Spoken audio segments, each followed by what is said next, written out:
कुर्बान साहब कुर्बान साहब, आप सीनियर जर्नलिस्ट है। मुझे जी लगता है कि जैसे इमरजेंसी के दौरान भी 77 में भी इंदिरा जी की सभाओं में भीड़-वीड़ कम आती थी और सब होता था। तो क्या इतनी कटुता कभी आपने या और पहले के प्रधानमंत्रियों ने या जो मुख्यमंत्री हैं सत्ताधारी, इस तरह के आपने कटु ज़बान आपको याद आती है कभी?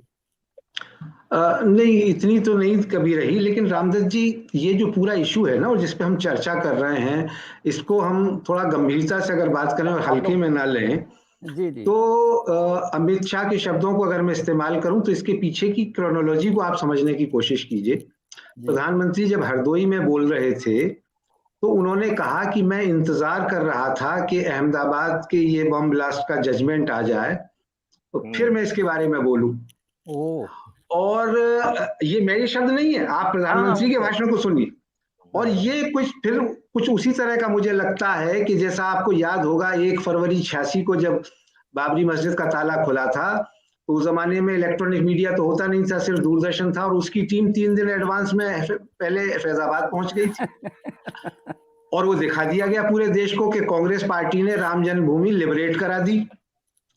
और अब चूंकि जैसा अभी कहा नागिन जी ने और बिल्कुल सही कहा आपने भी कि ये जो पहले 3 चरण हुए हैं, जाहिर है कि उसमें बीजेपी की जमीन खिसकी है। ये मतलब इट्स एनीबडीज गेस।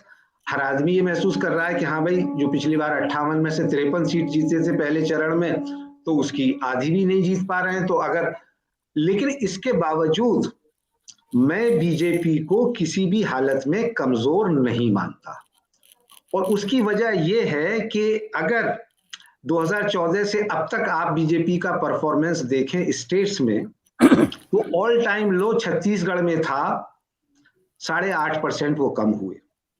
और उत्तर प्रदेश में 2017 में 41%, जो लगभग 50% हो गया लोकसभा चुनाव में।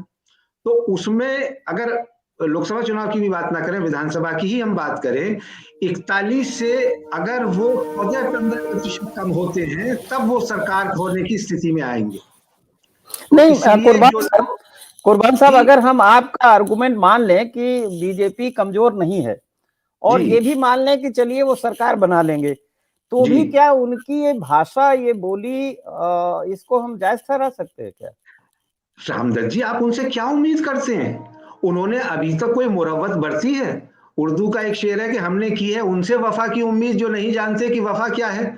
उनके लिए ये 3 तिकड़म करना, ये गाली गलौज की भाषा का इस्तेमाल करना, सांप्रदायिक जहरीली भाषा का इस्तेमाल करना, वो जब गुजरात के मुख्यमंत्री थे तो मुख्य चुनाव आयुक्त को उन्होंने नहीं बख्शा, और तो आप छोड़ दीजिए, माइकल जेम्स लिंगडो का नाम लेकर के बताते थे कि देखिए एक ईसाई अधिकारी वो मुझे परेशान कर रहा है और मुझे चुनाव नहीं जीतने दे रहा है, और इसलिए माहौल बनाया था।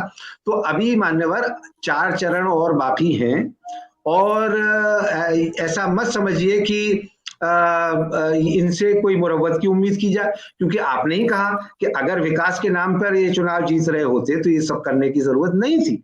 उनको लग रहा है कि चूंकि जमीन खिसक रही है, इसलिए पोलराइजेशन ही एकमात्र मुद्दा बचता है। तो वो तो साम दाम दंड भेद हर तरह से काम कर रहे हैं। और जो लोग हैं जो ये मान के बैठे हुए शेरवानी सिलवाए हुए हैं कि साहब हम तो सरकार में आ ही रहे हैं, उनको कोई पता ही नहीं है कि जमीन कहां से कहां निकल रही है और किस तरह से मैनेजमेंट हो रहा है।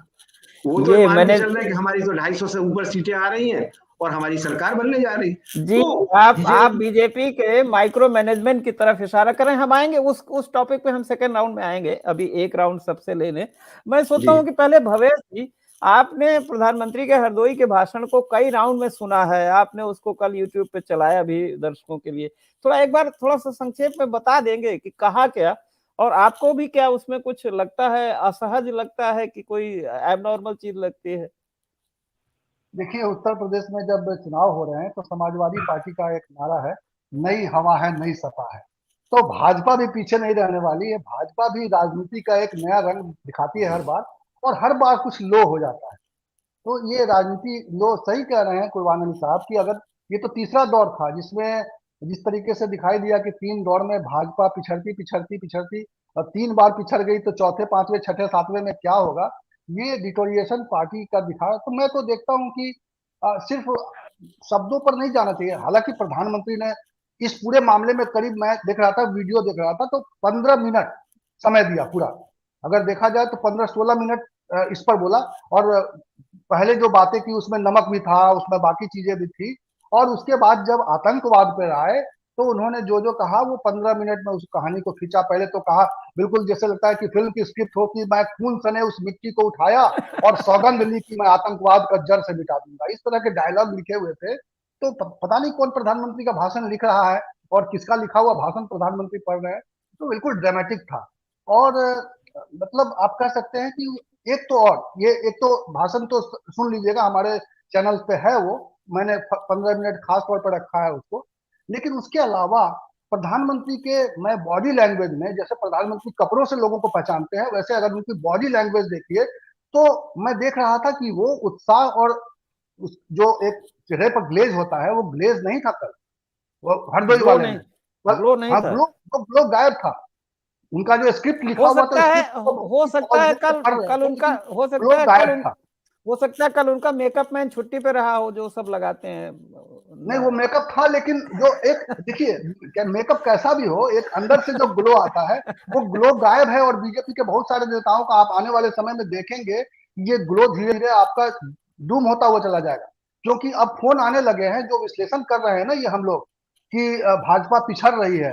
तो अब बीजेपी के लोग फोन कर रहे हैं और बता रहे हैं कि आप गलत समझ रहे हैं, आपको जमीन की हकीकत का पता नहीं है।